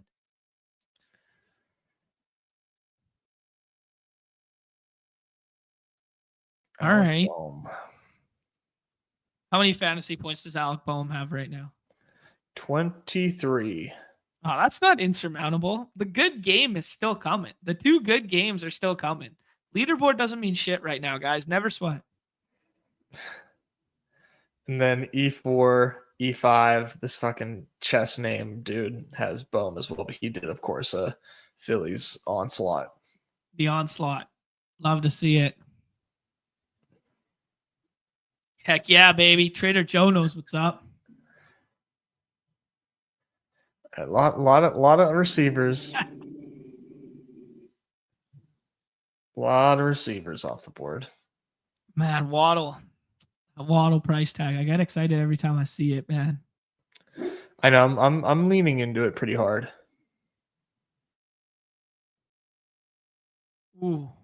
Ooh, there's a fun one. Reespook just got the CMC plus Brian Thomas start. Whoa. That's a good one. That BTJ injury's got people scared. Yeah. Falling a little bit. Yeah, he got banged up in practice. Yeah, evergreen reminder to everyone that the notion of carted off in OTAs, we have to have this conversation every single year. Because practice fields are far away, because it's OTAs, they don't walk guys off fields. So when you get these like OTAs and these camp reports that he was carted off, it's not like carted off in the in-season games and stuff like that. Evergreen reminder. Chuba goes there. Dude, this is a Joe misdemeanor correlation brewing, is it not? It is. Yeah. What do you think? No, I think he's the right pick. We don't have to force anything. Let's just take Joe Mixon. Yeah, I feel like, dude, this is kind of the exact team we started yesterday with Pete, like where we were in this draft slot. We didn't get the Wilson fall, but we started with the 3 good wide receivers. We got to decide on what to do with Josh Allen there. We get him to fall again. People are not, taking these quarterbacks in the single entries because I think they can build better teams by passing on them. So they tend to be falling in these rooms. And then we get this nice little pocket of running back on the way back that allows you to pass on some of the other targets, Yeah, I like Joe Mixon a lot. He just seems undervalued, and like I said, I hope we get a dip on him with the Chubb stuff. Yeah, a continued dip. I'm seeing Olave in the rankings. I'm seeing Olave on the legendary upside. I'm seeing the Alvin Kamara piece if we want to go that route as well. David Montgomery's up here. Who do you like, Nez? I think I like Kamara the most. Okay. This is really turning into the same team as last time. We're going to have to start diversifying. I just caught myself. We effectively had this exact same start, but instead of London and Wilson, it was Brian Thomas and Tyreek. Neighbors? No, Neighbors instead of Nico. Right. Yeah. So it's half the team is different. Yeah, but come on. we got 3 overlapping players here in Allen, Mixon, and Kamara. Same thesis, different wide receivers. I mean, dude, if they're the best picks, they're the best picks. I don't know what to do. I'm at a loss for words. Yeah, Sawdog saying, watch this O's and Tigers game break the slate. Hope so. Single game. Yeah. Single game. Yeah, I'm in lockstep with Adam, dude. These 5-6 turn RBs, like that fall back to the right-hand side of the board, like just tapping 2 of them. Like Henderson and RJ Harvey for like the ceiling stuff, the Dusty Vets in like Mixon and Kamara because you're getting kind of a discount there. Totally fine when Chuba or Ken Walker come back. It feels good. Yeah, that's extra nice. Yeah. Harvey, man, I know that no offense to our no badge friend Nextera there, taking RJ Harvey with a snap pick might be auto drafting. Where do you think he goes now that you were correct about Dobbins signing? Just never wrong, just early on that one. Do you think we're going to get a big Harvey discount? I think instinctively, yes. I thought there was a really good video by Davis on it. Did you see he made a short about it? And I thought he was pretty sharp there, just like citing some of the production numbers for Harvey, then looking at some of the Sean Payton split backfields of years past of how 2 running backs can coexist on good offenses. Then citing that like what RJ Harvey did poorly was pass pro and receiving work, but that's kind of a strength of Dobbins that is underutilized as of right now.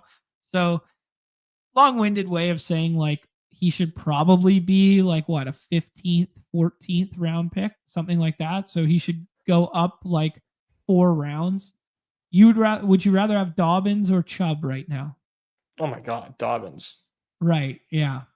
I agree with you there. I just I'm trying to just predict the market as opposed to like I want Harvey, I'm excited about a discount. Okay. I'm just trying to predict what I think how people will react. Dude, I'm gonna pound the table right here for Jaden Reed. We didn't get him. We didn't get him yesterday. We took the Ayuk one. I want to pound the table for Jaden Reed. I want to be a Jaden Reed guy. Be it. All right. Practice what you preach. Let's go. Pretty sure the Ayuk blurb is extremely positive, but the Ayuk one is? I thought that's what I heard. I could just open it myself and find out. Okay. He's coaching up his teammates. He's present but not practicing. Okay. Okay. We're on the clock here. Nez, Downs, Mooney. We could do the tight end thing that we didn't do yesterday and waited on the Kincaid, and we could do the Hawkinson's pick that we didn't do yesterday. I would throw out Najee Harris. Truly, no, it's too early. We're gonna get him. I like Mooney for the double. What do you think? Or is that too much week 5? No, I mean it's our third week 5, but we could double stack, and find our way to a Michael Pennis share.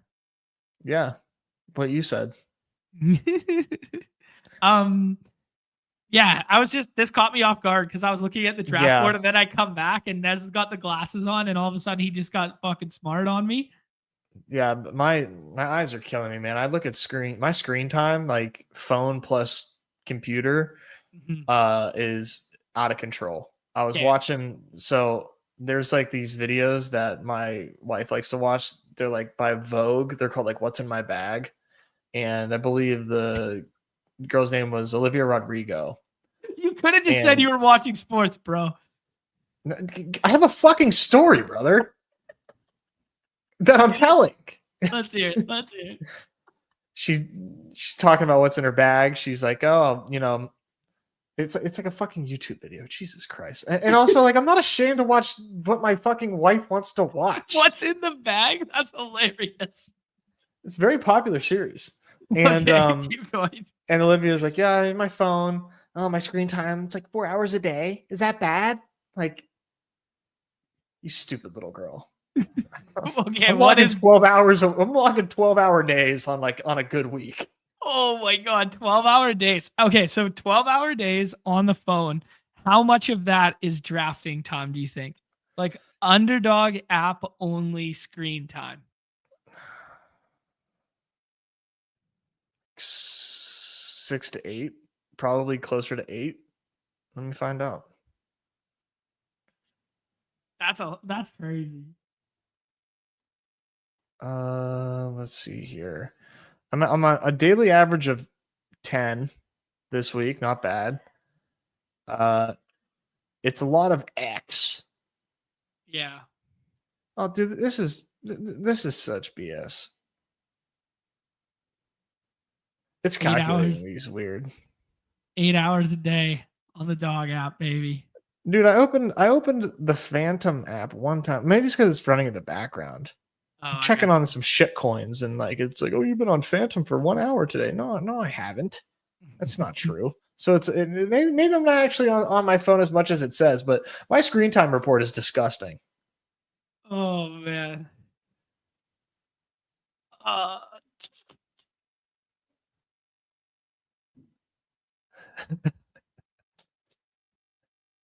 What's in Nez's best ball bag?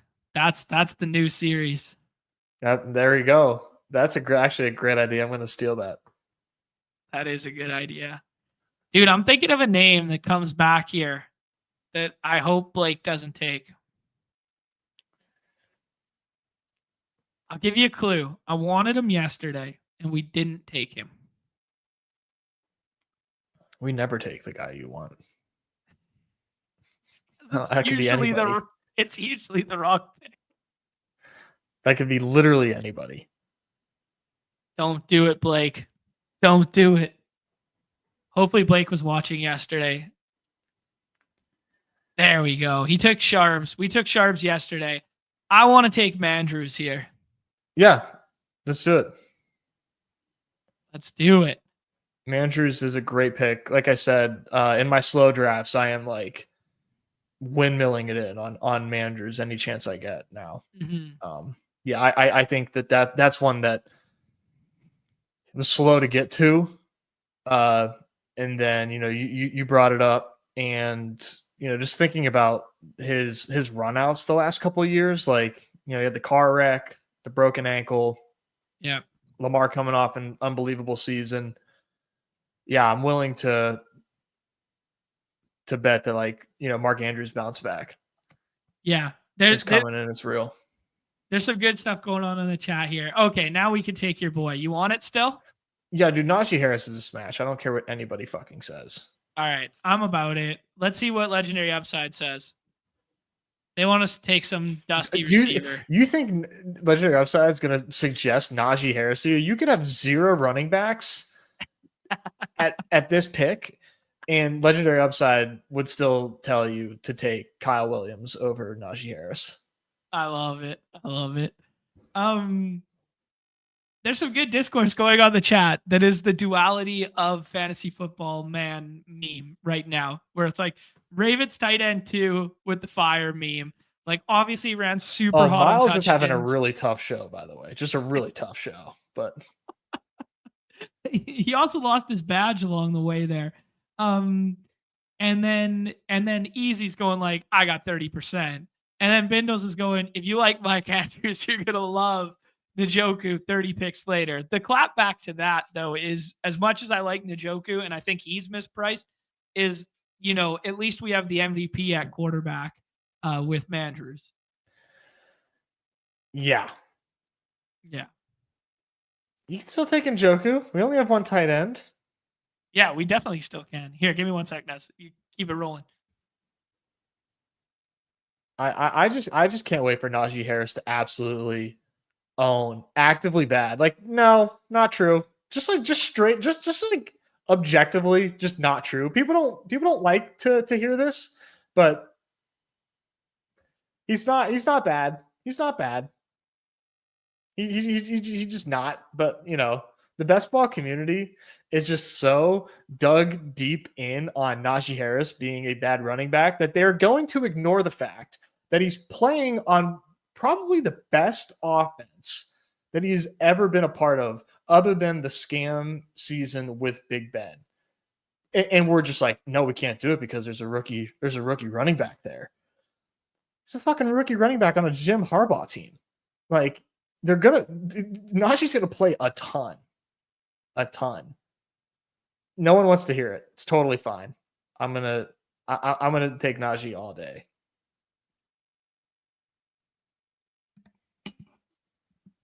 All right, let's do this. You're defending the Najee stuff right now? Absolutely. It just cracks me up. I'm glad nobody likes Najee Harris, because like people just don't learn. People don't learn anything. Mm-hmm.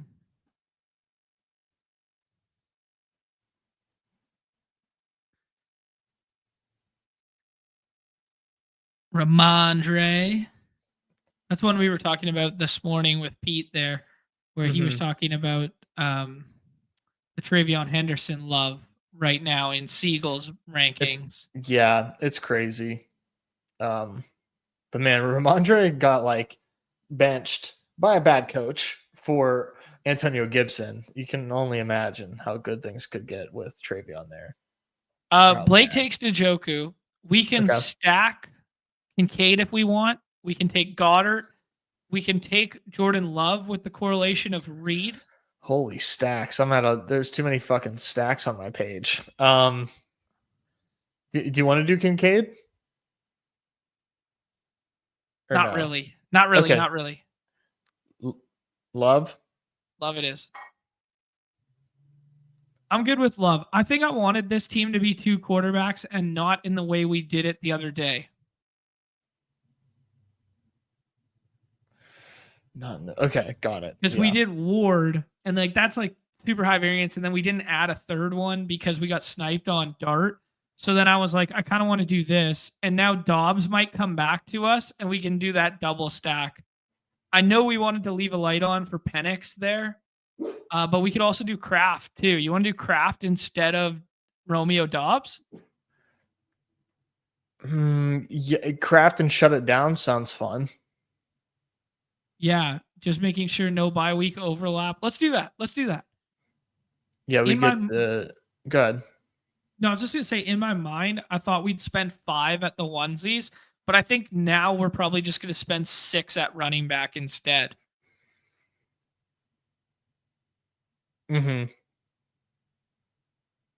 Who aren't you worried about taking 2 tight ends in the same Week 17 game? Fuck, I didn't even think about that. I am worried now. Team's dead. Team's dead, man. Push the plane. Hey, counter. At least it's only a 26-person finals, and you got to make it there, bro. Got to get there first. Got to there. get there first. We just made it more contrarian, dude. That's right. No one's doing this. The slaps would never do this, and the only people drafting in a 5,000 person single entry contest right now are the slaps. Got to use your brain. There we go. Here's the alpha from Adam. People forget Harborough tried to get Najee to Michigan and was devastated when he went to Bama. Now he's finally got him. Let's go. That's the alpha.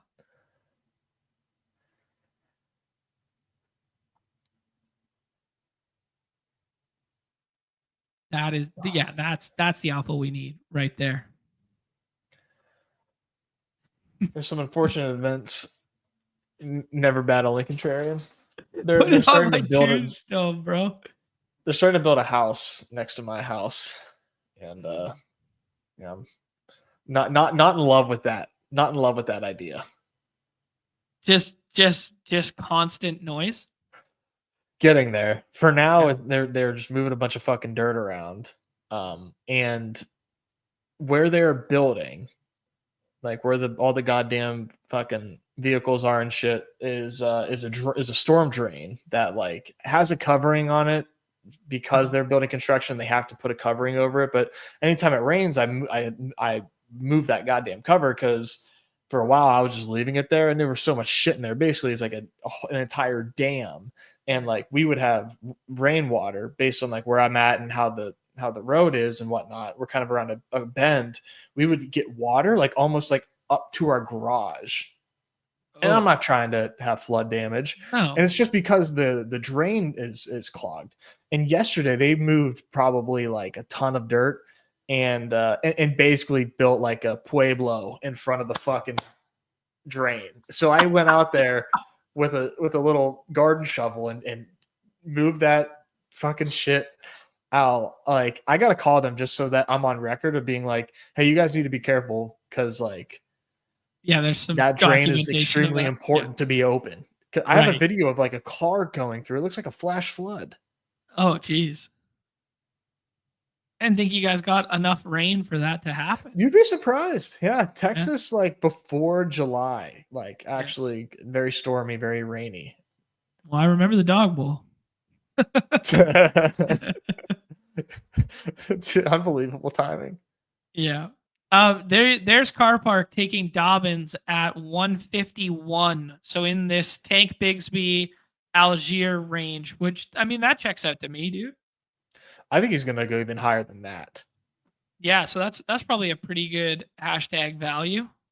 It will be for a while, man. I think Dobbins workload I think is way more, not that like the ceiling is better, but the workload is safer than any of those Cowboys guys, and he still goes way behind them. Yeah, I like that shout. I think we need to address the running back position with at least one of these picks.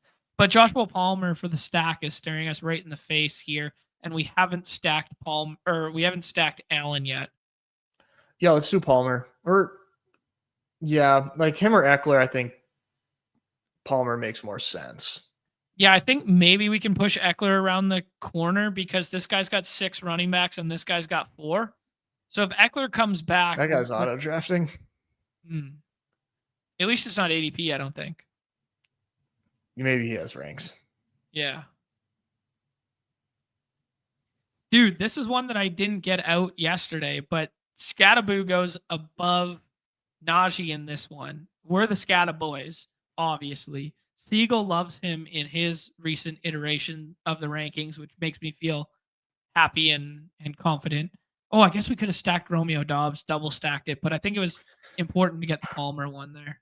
Yeah, I think it was good to get something for Josh Allen involved. Yeah. At cheap cost. Oh, there we go, dude. Cool. Love it, and it comes back. Let's see if the sidekick agrees with our bro science. They still want Roshan. No bye week overlap with Roshan. Do you like Eckler more than Roshan, though? I do. Me too, man. I'm still scared that someone else still ends up in Chicago. Like 100%. Ben Johnson's gone down this rabbit hole with Swift as their lead back, and he fucking hated it every single time and was like, nope, Jamal Williams is going to run the football. Nope, David Montgomery's coming in. Like, he's nah-waved Swift so many times. Maybe he just nah-waves him for Roshan, which would be a bull case for Roshan, but, you know. Yeah, I mean, I'm batting like 200 for takes for running backs, but like I think Roshan is bad. He runs like he's got a fucking piano on his back. Yeah, not it. A lot of touchdowns last year, very cool. I just don't think he's very good. So I think they try to get somebody to go behind. Like I don't love DeAndre Swift, but like I don't know, I think people forget that he had some really nice game logs last year. Mm-hmm. And at one point in time, we liked him as a running back, and then we started to hate him. True. I think DeAndre Swift can be fine. Okay. But in my opinion, it's the, the Roshan and this rookie behind him who for some reason now has an ADP. Like, I think that's the big issue. Okay. Respected, dude. That's my take. Right. I'm sticking to it. All right. So you don't think it's going to come from outside? The call's coming from inside the house if it's at Swift, but you're a Swift respector. Yeah, but maybe they do pry away one of the running backs in Jacksonville, but I think maybe Jacksonville enjoys what they've got going on there with the three-headed monster. Mm-hmm.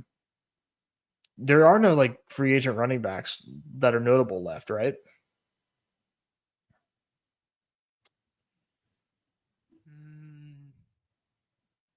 Not worthy of talking about right now, I don't think. No. Yeah, this is kind of it. And like trading for a running back seems like a bad use of draft capital. Yeah. It's funny. Miles is trying to redeem himself in the show here, and he said, if you like Najee's piano, you'll love Roshan. He's making a comeback. Foreman's still out there. They've been down that rabbit hole before. Foreman with Justin Fields in that backfield like 3 years ago or 2 years ago. Oh, that's right. Yeah. Yeah, he had a couple monster weeks. All right. The machine is telling us here that it's Marshawn Lloyd season. But we can push back again if we want to. In terms of ADP, he's like quite a bit down. We could do Rico. I think we should address running back though. I know. Thielen, Pat Bryant. Who do you like? Rico. Yeah. Yeah, let's do Rico. We could still take Lloyd. I'm fine with that. But like vaulting 30 picks when like Rico's there, I just think Rico's like way better. I agree. They're both contingent plays. One we know like has been good before. Mm-hmm. The other guy we don't know can possibly stay healthy. We genuinely are not certain of that. Yeah. And like we don't need to stack another Green Bay piece. Like we've got a lot of correlation with the Green Bay stuff. Like we have, I mean, and Mandrews, Kraft, obviously, Tucker, Reed. Yeah. I already know without looking that it's going to tell us to take Demario Douglas. We could do Justice Hill with the correlation as well for week 17. We could take a wide receiver. Who do you like? Oof, man, if those are my options. Who do you prefer? You like Lloyd? Okay. All right.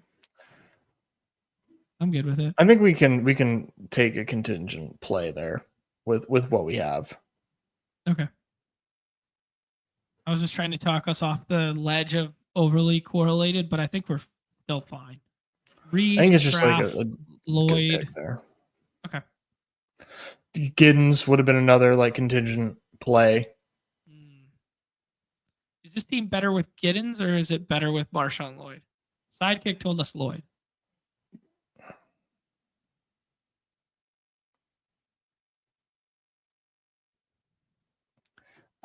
My jaded answer is like it doesn't matter because like they both need an injury, so it's like the answer is whoever's starting running back gets hurt is the better pick. Right. Like so. Oh, Davis got us on the free agent. That's a ball knower. Oh, Jamal dude, Williams. wasn't he paired with Ayo. DeAndre? Him and DeAndre Swift were paired together in Detroit, were they not? Ben Johnson's just gonna run that shit back. Great for vibes, and wow, do they need good vibes in Chicago because like Ben Johnson is there and things are still abysmal. Like when did DJ Moore become a locker room cancer? 2 years ago, I guess, a year and a half ago. Like he got paid and became grumpy. Yeah, it's weird, right? Play some football. Yeah, he became like so pouty on the sidelines. Maybe it was too many years of watching Cam Newton put the towel over his head on the sidelines. Did they even play together? You think he was played spoiled? together for like 2 years? You think he was spoiled for like? You know what it is, dude? You know what it really is? What is it? I mean, it's obvious. He misses Justin Fields. Oh, dude, that's so obvious now that you say it. Greatest game of his life, that Thursday night football that broke the slate. 3 touchdowns, 200 and whatever yards. Made me poor that day. Breaking bubble screens. That's all Justin Fields. He's still trying to get Steve Smith to start him in fantasy. That's a good deep dive callback. I love that. That's a great video. Yeah. Traded to New York. Wow, that's some Galbrain shit. Yo. He just signed that deal last year. Luther Burden wheels up. Luther Burden, I just realized, was hurt. I don't have a ton of him right now, but hopefully that sends him, at a discount. Yeah. I think he was probably overpriced already. Like that was like an interesting conversation. I thought so too. And then like talking to like prospect guys, and they're like, dude, Luther Burden is there. Just tell me how good he is, how good he was. Right. Silva had him way higher in his initial run of the top 50. Yeah. De'Ami Brown, I had queued up. I don't know if you like him. They want us to overcorrelate with the Wicks stuff. You know who? Hit me with a name, dude. I don't make care this who it is. make this pick. Make this pick. I want De'Ami. Go. Let's do it. I want De'Ami, man. Gabe Davis is gone. He ended the year strong last year. I want a piece of that Jags offense just in general. I think, is this 2772? Nah. Never 2772. Why? We stop at 6 running backs because it has like the last 5 years worth of data is just like it's hot garbage. Is it though? Yeah. Why is it? Because everything about it has performed poorly. Let's scroll the F down for a wide receiver. Who do you like? Calvin Austin. Okay. We will get you a Steeler and an ex-Steeler on this team. Let's do it. Do you think? Okay, here's a spicy off the cuff, like zero thought take. Okay. Aaron Rodgers is actually bad for Calvin Austin compared to Russ Wilson because he had that. You want to talk about bags? Full callback. Russ Wilson, his bag is that like play action deep shot. Rodgers is just like this little nickel and diming bullshit. I think that's a good take. Oh, wow. I got one. Fuck yeah. I think it's a good take. But yeah, I'm taking the wide receiver 2 for Aaron Rodgers for free feels fine. This is a great take from Charlie. Line of scrimmage. Never thought I'd see John bow to the numbers. I have capitulated too hard in here. That was we got to get back some flow. I might have to do an after dark, just me and a 6-pack and just figuring it out, Nez. Throwing away all the tools, taking the ranks out. I might randomize ADP and then throw it back in. Like just doing some crazy shit like that. That would be great. That would be great TV. Just going rogue. Here's your super standardized 2-6-8-2 where we allotted the capital.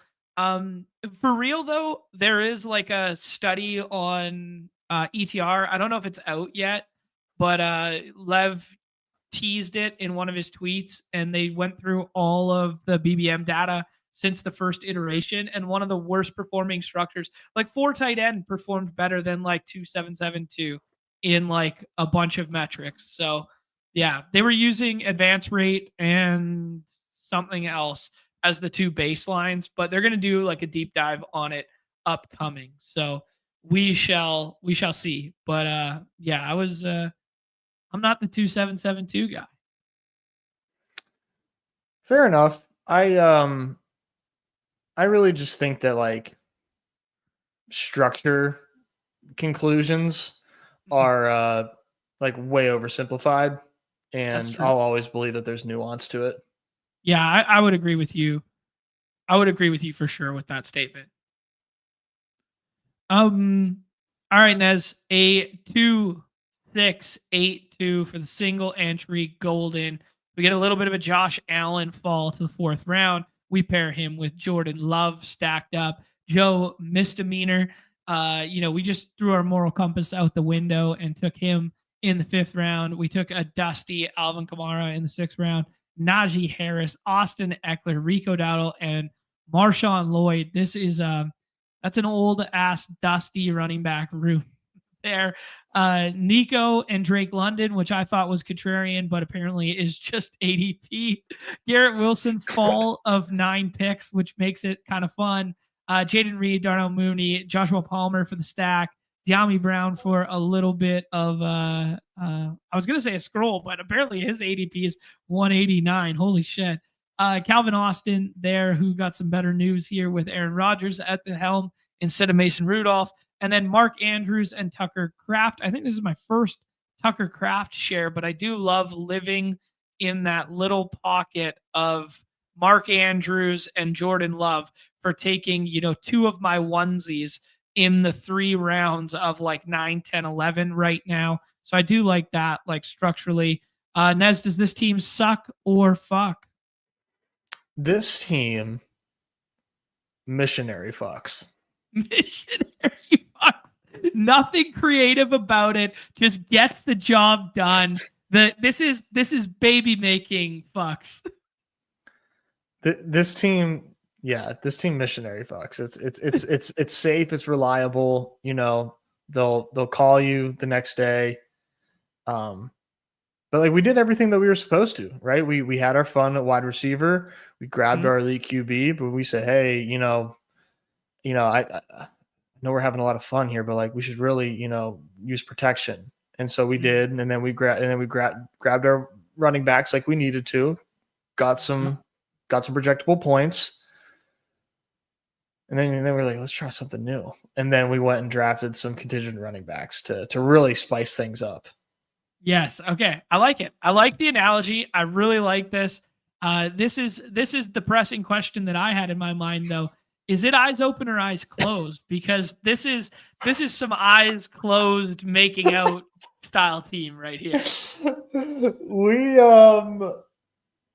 let's see the running backs. That'll tell us if the eyes were Mixon, Kamara, close. Najee, eyes closed. Oh man. Yeah, this is what we pay for right here. Oh man, this is the review you only get on the Badge Bros right here. Yeah, not a bad team, dude. Not a bad team. No, I that's am good. happy that we didn't go with another running back on it. I just think when you spend like the Mixon Kamara, even though their price tags are a little suppressed, but when we spend like 3 in the first, like, what was it, 9 picks, first 10 picks, you spend 3. I think you're probably pretty fine when 2 are in the first 6 as well. Yeah, like sure. Mhm. I think that that's fair. I do think that there is something to, I don't know, maybe this isn't the right contest for it, but we kind of had a luxury pick True. with Calvin Austin.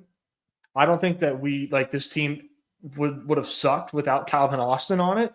That like if you kind of have that luxury pick, Yep. maybe you take a running back that has the potential to like really benefit if his starter gets hurt.